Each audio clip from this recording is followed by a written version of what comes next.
Well, thank you. And Gordie Howe was my childhood idol, and the best moment of my professional life, even a little better than speaking at ALEC, was I got to be the MC at his 50th birthday, standing at center ice in the spotlight with Gordie. Truly magical moment. He got a 9-minute standing ovation and told me jokes the whole time. But that's not what you want to hear about today. Over the last couple of decades, I have probably spent more time reviewing public opinion polling data than anybody. And what I've come to believe might surprise some of you, especially with some of the conversations I've heard. And I feel like I have to offer this as a confession. I'm an optimist. I believe without any doubt that America's best days are still to come. Our children, and if I'm ever blessed to have grandchildren, will live better lives than we can ever imagine. And the reason I say that, I loved what Kathy Wood said about innovation, but the reason I believe it is when I look at the data, despite what you have heard, the American people remain firmly committed to the founding ideals of freedom, equality, and self-governance. That is something deeply embedded in our culture. Now, since I'm an optimist, I could just stand up here for 10 minutes or so and give you happy talk. I could tell you that most voters think we should have more charter schools, and most voters like vouchers. And boy, you talk about education savings accounts, and you get up to 2 out of 3 people like it, and people who care about it the most, people with kids at home, they're even more excited. And I could go on and on telling you what you want to hear, but that's not my job. I'm usually the one who has to be a little bit of a Debbie Downer. I'm supposed to tell you what you need to hear, not what you want to hear. And I do think that while our best days are still to come, it will get worse before it gets better. There is a sustained attack on America's founding ideals, and it is having an impact. We need to defend those ideals, we need to restore them and move forward. And that's going to require a lot of work by people in this room, and bluntly, it's going to require people talking about things a little bit differently and looking at the world differently. I was speaking with John Carson from Georgia yesterday about the great Iowa school choice bill. And what I told him about it was after that bill passed, public support for it went down. Even though there's an overwhelming response, people wanting to take part in the program, public support went down. Why? Well, it's because once it passed, all the opposition voices shrieked loudly and talked about all the concerns and raised concerns that voters hadn't fully understood at first or maybe hadn't heard about. And people who passed the bill were saying, we won. They weren't continuing to sell it. When you have a victory like that, you have to keep on selling. And that's just part of the ongoing process that we need to think about. There's been lots of great progress in the nation in the last year, but we got to keep building on that. But here's the other part. We're really good at taking very popular ideas. People who believe in freedom are really good at taking popular ideas and making them sound unpopular. We can take a great policy and turn it into a losing issue better than any group of people I've ever met.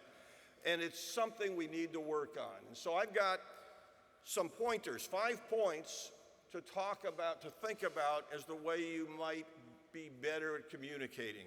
And the first rule, this is an ironclad rule, never, ever, ever talk to anybody in the real world about an issue the way you talk about it at this conference or in your state capital or in any political environment. We live in a bubble. The language we use, the words we use, don't mean anything in the real world. If I was putting it in a more positive way, which I should, it's you should always strive to speak in the language of everyday Americans. What does that mean? Well, the first thing you need to understand, only 8% of voters talk politics every day. 5 times as many pray every day. Politics is not the most important thing in people's lives. You need to understand that. You have their attention for only a short moment of time. When we talk about terms like CRT, most people don't know what it means. Everybody here, that's an emotional word. It packs a lot of baggage. But you know, we go out and ask people, do you have a favorable or an unfavorable opinion of CRT or critical race theory? We spell it out different ways. And a lot of people who say they have a favorable opinion of it say we should never teach our children that America was founded on slavery and racism. They don't connect with the words and the language that we use. So the first thing is always get rid of the acronyms, get rid of the labels that we use. People don't know what woke means. Get rid of these terms and describe policies in the way that a normal person would think about them. Second, you got to have confidence. The American people are with us on a broad range of issues. Sometimes our conversation tends to go in the direction of we are the remnant, we are losing, we are fighting, we are the minority, we don't know how we're going to overcome this terrible thing. That's not true. You know, if you talk about CRT, nobody knows what you're talking about. But if you start to talk about on the education issue, education, and you talk about the fact that, hey, by the way, it's not just the mechanics of a voucher program that matter, it is really important to focus on making sure every child has the best possible education rather than supporting public schools. Well, you know what? People are with us by a 2-to-1 margin on that. They want to support public schools. People want public schools to work, but their priority is with the students. So we need to have some confidence, and in doing that, it means we don't pick petty fights. We are happy to have the other side make arguments that somehow everything about America is wrong because people aren't buying it. What we have to do is provide the counter. We need to provide the positive, confident answer and know that people are with us. And that's the next thing. We should always, always be positive. Every issue you deal with, you can put in a negative context or in a positive context. If you're talking about transgender issues, you can attack trans activists and you can talk about all the terrible things that are going on. Or if you want to connect with people the way they think about it, you can say we want to protect women, we want to protect children. We don't think boys should be allowed in the girls' locker room. We don't think biological males should be allowed in the girls' restroom. These are really basic things. You don't need to get into the details, but you want to always look for that positive explanation of where you're going. We want to connect directly with what the issue is that we're talking about. I heard a presidential candidate saying, really strong commitment to education, and therefore what we need to do is we need to beat up on the labor unions.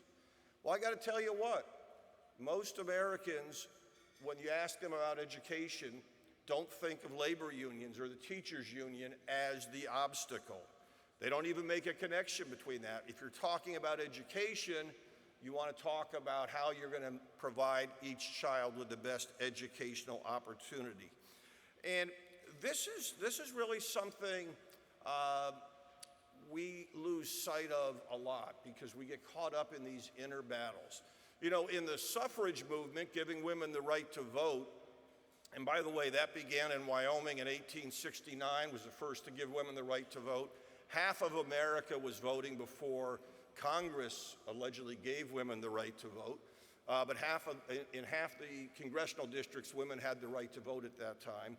The big enemy were the liquor companies, because the liquor companies thought women would all vote for prohibition. But you know what? They didn't make the argument based on those beer companies are evil. They made the argument on here's why women should have the right to vote. We need to connect with the issues at hand and put them in a positive manner. And finally, sometimes we have a tendency, this was a big mistake the Trump administration made on selling the tax cuts. We have a tendency to say, this will put more money in your pocket. This is in your self-interest. And that's nice. People like to have more money in their pocket. People like to have issues they care about resolved in a positive manner. But it's more than that. You want to talk about the positive impact on the community because people care about the people around them. And you want to talk about how your policies connect with America's great founding ideals. Those are the ways that you begin to sell ideas to people. You talk about them in a positive way. You talk about them in a way that benefits the community that we live in. What I would suggest is that you think about these 5 points, have someone on your team do a check-in every now and then when you're in a debate or when you're in a media environment or when you're talking to somebody at a town hall. Are you communicating in these ways? Because if you are, it's really not so much about what party you're on or the details of the legislation. You're connecting with people on things they believe in. They believe in freedom, equality, and self-governance. They believe in the type of policies that you want to advocate, but you need to put them in a context that makes sense outside of the legislative environment. You know, when I was a kid at the Jersey Shore, my grandparents taught me that before you ride your first wave, you need to find a landmark. And the reason for that was when you took that wave, the current would take you either north or south. You had to get back to your landmark before taking the next wave, or else pretty soon you'd be so far down the coast you might crash into a jetty or lose your grandparents or something like that. So it was a discipline instilled in us. That's what you need to do when you're speaking in public. Pick your landmark, pick your issues, pick the way you want to talk about it.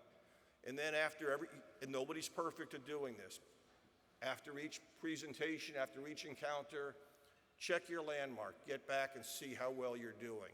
And if you can do these 5 things, if you can stay on target and speak in the language of everyday Americans, not the language of the political world, have confidence that the people are with you, be positive, present everything in the most positive way you can, not in the attack mode.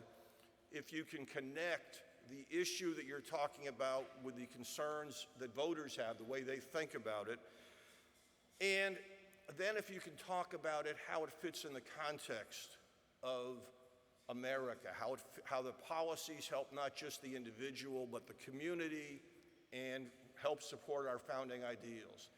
If you can do those things, not only will you communicate and sell your ideas better, but you will have all done your part to ensure that government of the people, by the people, and for the people shall not perish from this earth. Thank you very much.